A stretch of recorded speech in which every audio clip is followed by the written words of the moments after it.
الشیطان الرجیم بسم اللہ الرحمن الرحیم انما جزاء الذین یحاربون اللہ ورسولہ ویسعون فی الارض فسادا ان یقتلوا او یصلبوا او تقطع ایدیہم وارجلہم من خلاف او ینفوا من الارض ذلک لہم خزی فی الدنیا ولہم فی الآخرۃ عذاب عظیم۔ وہ کہ اللہ اور اس کے رسول سے لڑتے ہیں اور ملک میں فساد کرتے پھرتے ہیں، ان کا بدلہ یہی ہے کہ گن گن کر قتل کیے جائیں یا سولی دے دیے جائیں یا ان کے ایک طرف کے ہاتھ دوسری طرف کے پاؤں کاٹے جائیں یا زمین سے دور کر دیے جائیں۔ یہ دنیا میں ان کی رسوائی ہے اور آخرت میں ان کے لیے بڑا عذاب ہے۔ انما جزاء الذین یحاربون اللہ، محاربہ کا مفہوم اللہ اور اس کے رسول سے جنگ کیا ہے، اللہ اور اس کے رسول سے جنگ کیا ہے۔ اگر کوئی شخص یا گروہ یا جتھا جرت، ڈٹھائی، جسارت کے ساتھ،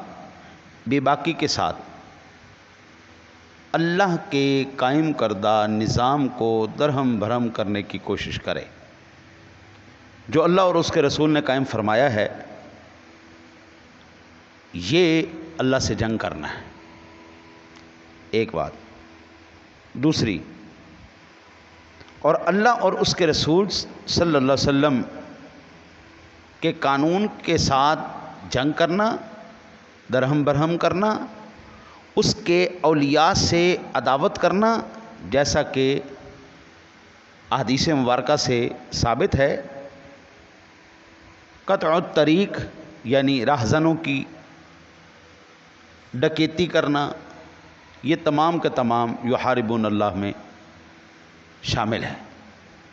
اب اس آیہ مبارکہ میں ان لوگوں کی سزا کو بیان کیا جا رہا ہے۔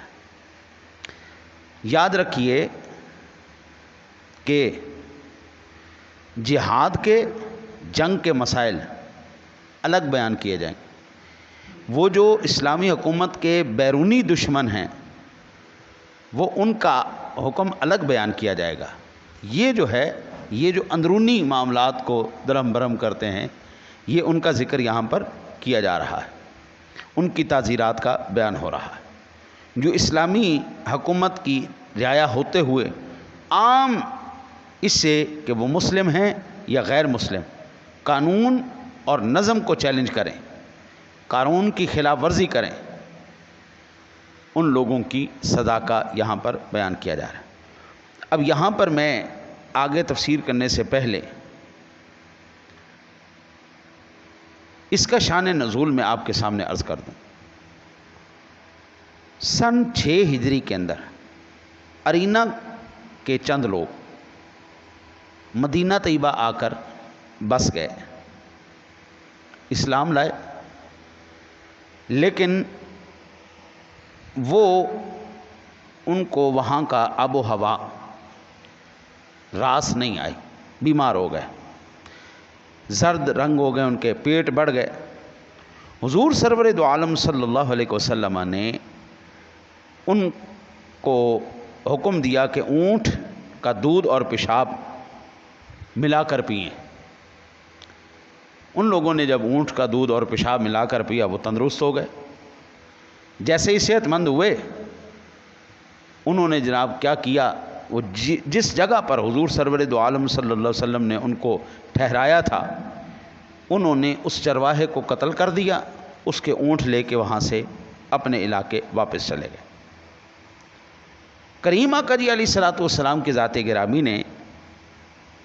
ان کو بلانے کے لیے حضرت یسار کو بھیجا، جاؤ بھی ان کو بلا کے لاؤ۔ ان ظالموں نے کیا کیا، حضرت یسار کے پاؤں بھی کاٹ دیے، ہاتھ بھی کاٹ دیے، ان کو مختلف اذیتیں دے دے دے دے کر ان کو شہید کر دیا۔ نبی اکرم صلی اللہ علیہ وسلم کو جلال آیا، آپ نے حکم فرمایا کہ بھائی ان کو پکڑ کے لاؤ۔ وہ پکڑ کے لائے گئے حضور سرور دو عالم صلی اللہ علیہ وسلم کی بارگاہ میں جب وہ حاضر کیے گئے تو اللہ تعالیٰ نے پھر یہ آیت مبارکہ نازل کی کہ ان ظالموں نے یہ جو مرتد ہو گئے نا جی، وہاں پہ جانے کا وہ مرتد ہو گئے، اونٹ کا پیشاب پیا، دودھ پیا، صحت مند ہو گئے، وہ زیادہ بھی جو ہے نا انسان کو صحت، اقتدار اور خوشی اور اختیار انسان کو باغی بنا دیتا، مرتد ہوئے تو پھر اللہ تعالیٰ نے ان کے لیے یہ آیت مبارکہ نازل کی، محبوب ان کے ساتھ یہ سلوک کیا جائے۔ اب یہاں پر آپ یہ دیکھیں، یہ بڑی اہم ترین بات ہے کہ اللہ تعالیٰ نے یہاں پہ ان یقتلوا، یہ کہ فساد فی الارض کے یہ مجرمین قتل کر دیے جائیں، یہاں پہ لفظ قتل نہیں کیا، تقتیل کا لفظ باب تفعیل سے استعمال ہوا ہے، اور باب تفعیل جب بھی وہ استعمال کیا جائے گا تو اس کے معنی شدت اور کثرت پر دلیل ہوتی ہے کہ محبوب یہ جو تقتیل شر تقتیل کے معنی میں دلیل ہوگا، اس سے اشارہ یہ نکلتا ہے کہ ان کو عام موت نہیں دینی، یہ جو انہوں نے جرم کیا ہے ان کو عام موت، عبرت ناک قسم کی ان کو موت دی جائے، سبق آموز موت دی جائے۔ صرف وہ طریقہ قتل مستثنا ہوگا جو شریعت نے ممنوع قرار دیا ہے، مثلا آگ میں جلا دینا، اس کے سوا دوسرے طریقے جتنے بھی ہیں وہ تمام کے تمام ان غنڈوں کو، ان بدماشوں کو عبرت دلانے کے لیے اور ان کو دہشت زدہ کرنے کے لیے، لوگوں کے اندر قانون کا احترام اور نظم کا احترام پیدا کرنے کے لیے ضرور جو ہے وہ اس پر عمل کیا جائے گا، تاکہ حکومت ان سب کو اختیار کر سکتی ہے۔ رجم جو ہے وہ سزا بھی، سنسار کرنا بھی، یہ تقتیل کے حکم ہی آئے گا، تاکہ وہ جو انہوں نے جرم عظیم کیا ہے یا آئندہ کرنے کا ارادہ رکھتے ہیں ان تمام کے تمام کو سبق حاصل ہو جائے۔ پھر یہاں پر اب سزا کیا ایک فرد کو دی جائے گی یا وہ جتنے بھی جرم میں شریک تھے پوری جماعت کو دی جائے گی؟ تو اس کے لیے حکم یہ ہے کہ حالات، اس ایسے حالات میں انفرادی حیثیت سے نہیں بلکہ گروہی حیثیت سے اور اجتماعی حیثیت سے ان کو سزا دی جائے گی۔ مثلا اگر کوئی بندہ قتل کرتا ہے، اغوا کرتا ہے، زنا کرتا ہے، آتش زنی کرتا ہے، تخریبی معاملات کے اندر جو ہے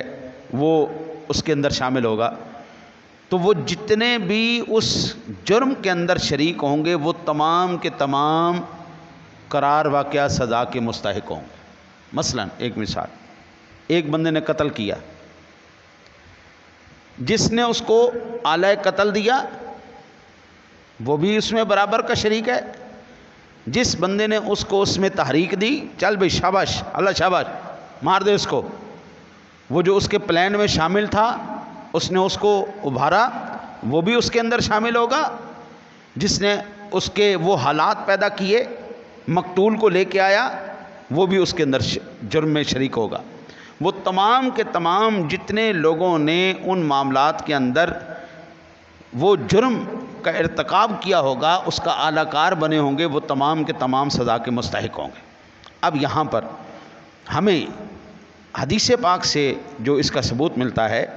عقل اور ارینہ والوں نے، جو نبی اکرم صلی اللہ علیہ وسلم نے بیت المال کے اونٹوں کو ہنکا لے جانے اور ان کے چرواہوں کو قتل کرنے کے جرم میں عبرت ناک سزا دی ہے، امام بخاری علیہ رحمہ نے اس کو اسی آیت کے تحت لیا ہے۔ اسی طرح بنو نذیر، بنو قریظہ، بنو قینقاع کے ساتھ جو معاملہ حضور نے کیا وہ بھی اسی حکم کے تحت ہے۔ حضرت سیدنا ابوبکر صدیق امیر المؤمنین، آپ نے جو مانعین زکوٰۃ کے ساتھ جو آپ نے عمل کیا وہ بھی ان کو سزا دی، ان کی سرکوبی کی، وہ بھی اسی آیہ مبارکہ کے ضمن میں ہے۔ اور مسلمہ کذاب کا فتنہ بھی اسی محاربہ اللہ اور اس کے رسول کے تحت آتا ہے، اور اس کی سرکوبی بھی اسی قانون الہی کے تحت حضرت عمر نے اپنے دور خلافت میں یہود کو عرب سے جو بالآخر نکالا وہ بھی اسی آیہ مبارکہ کے ضمن میں ہے۔ اب یہاں پر جو میں آخری بات یہ عرض کرنا چاہتا ہوں وہ بھی سماعت فرما لیں۔ آج نا جی جس طرح ہم پڑھتے جا رہے ہیں، جس طرح وقت گزرتا جا رہا ہے، مجرمین کے لیے فلسفے کے نام سے جو ہمدردانہ قسم کے رحم والے نظریات پیدا ہو گئے ہیں،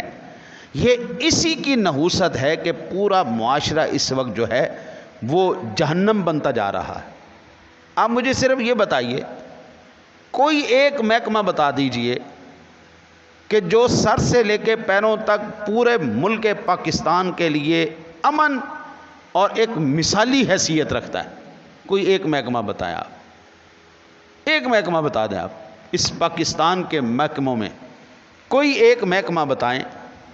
جس محکمے کو آپ کہہ سکتے ہیں جی ہم اس محکمے کو اسلام کے اصولوں کے مطابق چلتا ہوا دیکھ کر نمونہ کہہ سکتے ہیں کہ یہ اسلامی ریاست کا وہ محکمہ ہے جو عین قرآن و حدیث اور اسلامی تعلیمات کے مطابق اور اسلامی جمہوریہ پاکستان کے نظریات کے مطابق کام کر رہا ہے؟ کوئی ایک بتا دیں۔ اس کی وجہ کیا ہے؟ اس کی وجہ یہی ہے، ہم نے اللہ اور اس کے رسول صلی اللہ علیہ وسلم کے قانون کو چیلنج کیا۔ اللہ اور اس کے رسول کے قانون کو چیلنج کرنے کی نحوست یہ پڑی ہے جناب کہ پورے یار آپ دیکھیں ایک ریڑھی والا وہ کس چالاکی کے ساتھ، میں آپ کو اپنا ایک واقعہ بتاتا ہوں۔ ایک بزرگ آدمی بیٹھا ہوا تھا، مجھے ظاہراً شکل سے وہ بیمار لگا اور معذور لگا، سیب بیچ رہا تھا۔ میں نے کہا چلو یار ہم ویسے افورڈ تو نہیں کر سکتے پھل، لیکن کبھی کبھی دل ہمارا بھی کر جاتا ہے کہ ہم بھی کھائیں۔ ہمارے گھریلو معاملات جو ہیں وہ ایسے ہوتے ہیں، پڑھائیاں یہ ارلم پرلم۔ میں نے وہ بزرگ آدمی دیکھ کے، بیمار اور معذور آدمی دیکھ کے، میں نے 5-6 سیب اٹھائے اور اٹھا کے شاپر میں ڈالے اور میں نے ان کو پکڑائے کہ یہ حضور، اب میں نے دیکھ کے کہ کوئی خراب نہ ہو